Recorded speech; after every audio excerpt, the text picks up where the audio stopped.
화요일 아침 나온 증권사들의 데일리 리포트 살펴보겠습니다. 먼저 헤드라인부터 정리합니다. 오늘 먼저 첫 번째로 살펴본 헤드라인은 KB투자증권입니다. 투자 심리 개선이 이어질 수 있을까라고 이야기를 했는데요. 지난 2거래일 동안 반등을 이어오긴 했지만 코스피 지수 당분간은 박스권 내에서 등락을 이어갈 걸로 전망했습니다. 그리고 이어서 한양증권도 현재 반작용 구간이라고 분석했는데요. 이격을 축소한 이후에 속도 조절이 나타날 걸로 전망을 했습니다. 현재 대외 불확실성과 수급 등을 감안한다면 기술적인 반등 과정에서 접근해야 한다는 지적이었습니다. 그리고 대신증권은 반복되는 12월 말에 코스닥 저점 패턴이 있다고 이야기를 했는데요. 지난 2009년 이후부터 코스닥 시장에서 연초 효과가 아주 뚜렷하게 나타나고 있다고 합니다. 연초 이후 2개월 동안 코스닥 시장이 추세 상승을 이어가고 있는 건데요. 이 영업일 기준으로 폐장 7에서 9일 전인 지금이 코스닥 투자의 적기라는 설명이었습니다. 그리고 이어서 신한금융투자는 유동성 완화 국면에서는 조정 시 매수 전략이 유효할 거라고 이야기를 했습니다. 다음 리포트로는 우리투자증권이 종목별 매기 확산세가 점진적으로 강화될 걸로 전망을 했는데요. 이번 정부 정책의 방향에 초점이 맞춰진 금융과 교육, 공공부문에 집중할 것을 조언을 했습니다.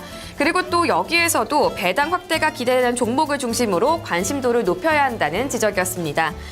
네, 그리고 한국투자증권 역시 내년도 경제정책 방향에 집중을 했습니다. 구조개혁과 배당이라는 키워드를 꺼내 들었는데요. 은행과 증권, 결제와 유통 쪽에서 이 민간 부문의 구조개혁이 화두가 될 걸로 전망했습니다. 네, 그리고 이어서 KDB 대우증권은 내년 시장이 선택할 스타일 3가지로 압축을 해봤습니다. 먼저 첫 번째는 매출액 성장주였고요. 두 번째는 이익 전망이 상향되는 기업, 그리고 마지막 세 번째는 고배당 기업 혹은 잠재적인 배당 확대 가능 기업이었습니다. 그리고 마지막으로 하나대투증권에서는 시간과의 싸움에 들어간 러시아 디폴트 리스크라고 이야기를 했습니다. 러시아가 당장 이 디폴트에까지 빠질 가능성은 높지 않더라도 리스크는 여전히 많은 상황이라는 지적이었는데요.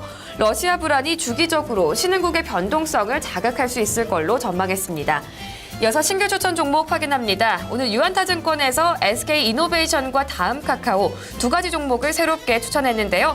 먼저 SK이노베이션에 대해서는 내년 실적 회복 기대감이 있는데 이 점이 주가에 선반영될 걸로 전망을 했습니다. 그리고 주당 2,800원 수준의 배당금을 지급할 가능성이 있다고 내다봤는데요. 이 점이 주가의 안전판으로 작용할 걸로 전망했습니다.